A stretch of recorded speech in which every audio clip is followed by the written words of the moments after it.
Buckle up, listeners, Yeah. because this deep dive is going to be out of this world, literally. Literally. You sent us the Urantia book, Okay. specifically paper 114, Seraphic Planetary Government. Right. And wow, this thing is packed with more celestial bureaucracy than you can shake a flaming sword at. It's a lot, yeah. So we're going to break down who's who and what's what in this cosmic power structure. Okay. But first, let's talk numbers. Yeah. Because the Urantia book doesn't mess around. No, it does not. It suggests there are trillions, Like, trillions. with a T of angels actively involved in Earth's administration. That's what it says, yep. Trillions. Yeah, you'd think with that many, they'd, carpool or something. Right. Like, is there angelic traffic congestion? Maybe they have, like, a whole system we don't even comprehend. Seriously. With those kinds of numbers, Earth must be a pretty high priority assignment. Oh, absolutely. And that's the really interesting thing about this. According to the Urantia book, Earth is actually considered unique, even within this vast, vast cosmos. And it outlines seven distinct reasons why our planet is special. And, and as we unpack this material, those reasons will really start to resonate. Okay, so we've got a planet with a lot of angelic attention. But before we dive into why Earth is so special, let's break down who these angels are and what they're actually doing here. Okay, so you've got your seraphim and your cherubim, and let me tell you, these are not the cute, chubby babies you see on holiday cards. Right. These are powerful spiritual beings with specific roles. The seraphim, they're the administrators, making sure things run smoothly, kind of like cosmic project managers, especially adept at handling situations where, let's say, the original plan went a bit sideways. Oh, I think we can all relate to that. Exactly. And the cherubim, they're the seraphim's indispensable partners, working closely with those fascinating midwayer beings to execute directives from higher-ups. So not exactly filing our taxes, but still a pretty complex system. Oh, absolutely. It's a hierarchy of celestial beings operating on levels we can barely comprehend, and it's this intricate system that makes Earth's unique status so compelling. Okay, you've definitely piqued my curiosity. You mentioned 7 reasons why Earth is considered special. What makes our little blue planet stand out in this cosmic government? Well, to understand that, we kind of have to address the elephant in the room, or rather, the rebellion in the garden. Yeah. The Urantia book points to a significant disruption in the divine plan, a rebellion led by, well, none other than Lucifer. Lucifer. Now we're getting biblical. Yeah. How does this rebellion factor into Earth's current state? Well, it's actually the bedrock of understanding why Earth is considered unique. This rebellion, combined with events like the Adamic default, a story for another part of our dive, really put Earth in a peculiar position, you see. Imagine a company where the CEO went rogue and now a whole new management team is trying to get things back on track. Okay, yeah, I'm starting to see why Earth might need a few extra angels on hand. A few trillion. So with this cosmic drama as the backdrop, who is actually in charge of Earth right now? Right. With all these celestial beings involved, it seems like it could get a little crowded in the boardroom. That's where things get particularly fascinating. It's not as straightforward as you might think, and that complexity is a direct result of this rebellious history, this history we've been talking about. Okay. Yeah. All right. It sounds like Earth's current political situation might be like a piece of cake compared to this cosmic power structure. Oh, yeah. So who's at the top? Who's calling the shots right now in this celestial org chart? So technically, it's Earth's planetary prince, Christ Michael. He holds the authority, but it's not like as simple as just saying he's in charge, The Urantia book explains that because of this whole rebellion thing, our planet's sovereignty is like in a state of trust, meaning direct rule isn't really happening right now. A planetary trust. That's a new one. Yeah, so think of it like this. Imagine a king who, steps away from ruling for a bit to deal with, I don't know, a really important problem.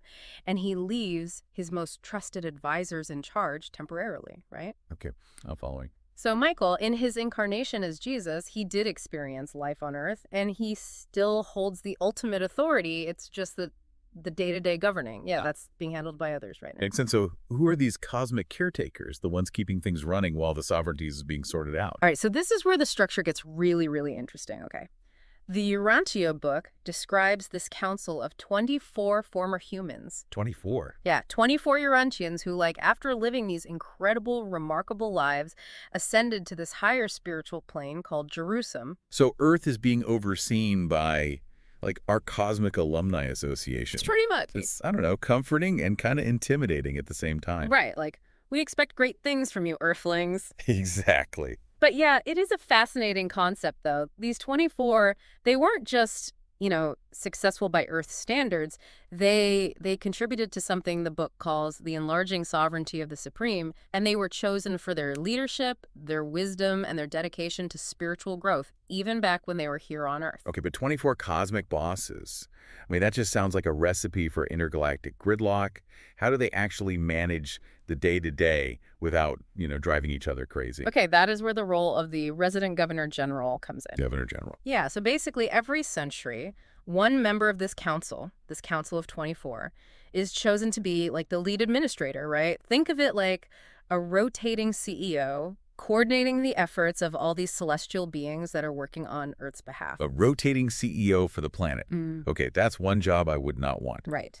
But what about this figure the Urantia book mentions, Makiventa Melchizedek? Oh, yeah. You described him earlier as a vice-fervent planetary prince. I mean, what's his role in all of this? Yeah, Makiventa Melchizedek, he is a truly intriguing figure, okay? He's next in line after Christ Michael, and he actually holds the authority to, step in and assume a more active governing role whenever he wants. I know, right? So while he hasn't chosen to, disrupt the current system, just the fact that he could, that adds a whole other layer of complexity to this already fascinating kind of power structure. Yeah, talk about a power play waiting to happen. Right. Like intergalactic Game of Thrones up in here. A little bit, yeah. So we've got the council, the governor general, we've got this Melchizedek figure waiting in the wings. Right. But didn't you say something earlier about even higher beings up in the constellation government, like the Most Highs? Oh, yeah. And this is important. I understand it's a lot to keep track of. My head is spinning. It's a lot, yeah.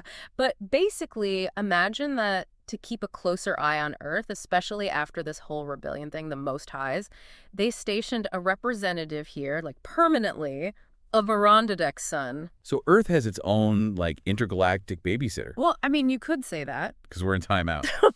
But it's important to remember this babysitter, they're not here to punish. It's more about guidance, observation, And what's really fascinating is that in a true crisis, like a real emergency, this Urandadek's son, he would actually hold ultimate authority except when it comes to matters relating to the archangels.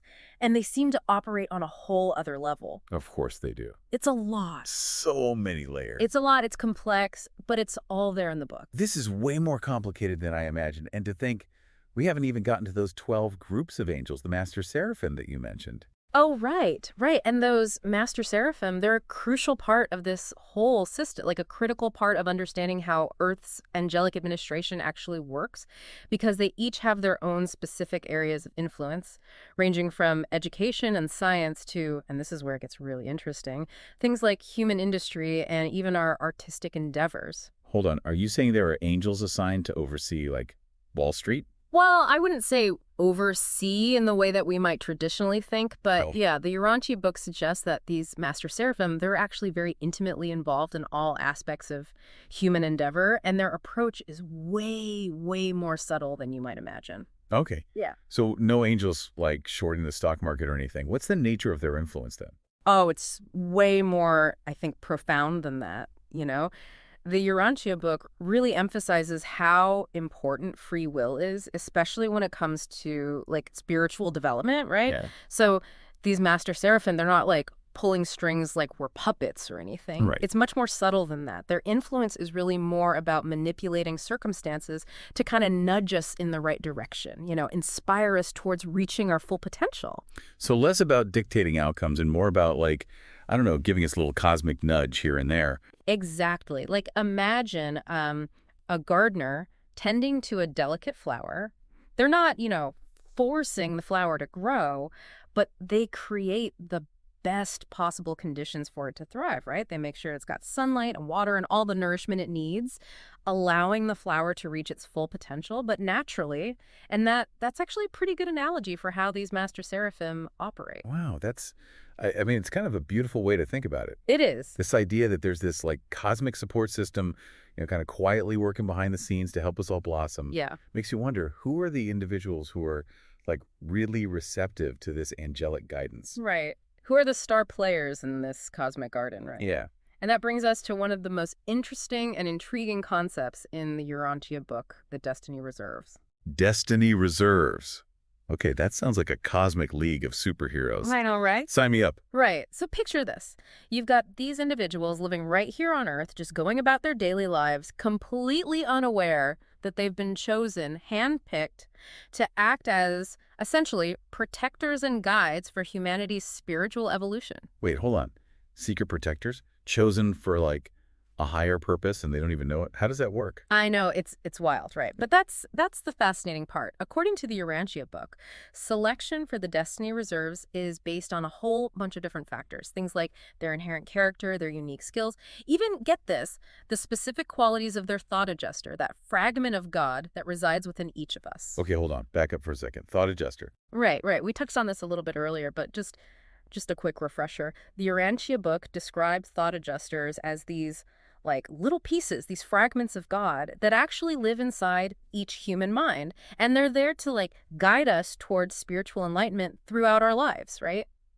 We're a huge part of the divine plan, and they're key to our potential for growth. Now, the book suggests that the thought adjusters of those who are destined for the reserves, they actually have these really unique qualities that make their human partners, particularly well suited for this really important role. So it's like they have the potential to be these incredible forces for good, but they're walking around like completely clueless.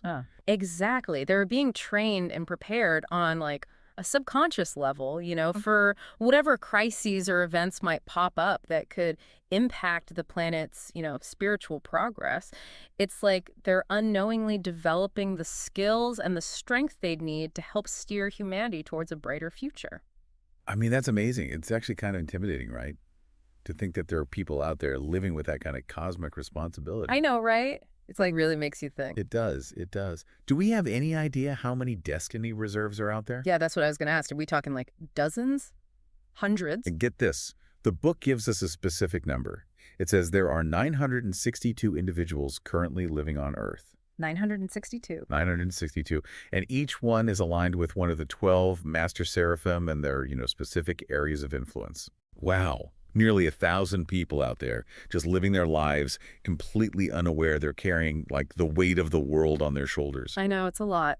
Makes you wonder, right? What kind of people are these? Exactly. What kind of people are drawn to this kind of cosmic service? Yeah. It's a big question. And what's so interesting is that the book really emphasizes their humanness. These aren't like, superhuman beings or mystical heroes. They're ordinary people living ordinary lives, just unaware of this extraordinary potential that's like bubbling beneath the surface. Yeah, it makes you look at everyone you meet a little differently. That seemingly normal person on the street, they could be one of these unsung guardians of humanity. I know, it really challenges our perceptions, and it speaks to this really hopeful truth. Greatness, it doesn't always announce itself. It can be found in these quiet corners of everyday life, just waiting for the right moment to emerge. Wow. It makes you wonder, what would it take for one of these Destiny Reserves to actually become aware, to realize their purpose? It's a great question, and one that the book honestly leaves open to interpretation. Maybe there's some specific event that triggers their awakening, or perhaps it's this gradual unfolding of awareness over time. Regardless, I think their existence offers a really powerful message. Even when things are uncertain, even chaotic, there are these forces working tirelessly for good, for all of us. It's comforting in a way, knowing that we're not alone in trying to navigate these crazy times. But it does beg the question, if Earth is in such a precarious position, if we're still dealing with the fallout of this ancient rebellion, why all the attention? Why bother organizing this whole complex system, these Destiny Reserves? Why not just, cut our losses and focus on less troublesome planets? That, my friend, gets to the absolute heart of the Urantia book's message. It's a message of hope, unwavering hope, and this profound, unending love. Despite our mistakes, our flaws, our rebellions, humanity hasn't been forgotten. We are loved, like truly loved beyond measure. And that love, it manifests in these unexpected ways through these celestial beings working tirelessly, behind the scenes, guiding us towards this future that is just full of promise. That's a really powerful reminder. Even when we feel lost, even when we question our place in everything, we're part of something much, much bigger than ourselves. Mm-hmm. And we are loved, we are guided, and we are supported, even if we don't always understand how. Exactly. And I think, honestly, that's the most important thing to take away from this whole deep dive. We are not insignificant beings on some random planet. We're integral parts of this vast, loving cosmos that is just bursting with wonder, complexity, and honestly, infinite possibilities. It's pretty awe-inspiring when you think about it that way. And on that note, I think we'll leave our listeners with something to ponder. If you were one of these destiny reserves, what talent or passion within you might have sparked that cosmic selection? What amazing potential is just lying dormant inside you, waiting to be awakened? Until next time, keep diving deep and remember, you never know what incredible truths you might discover.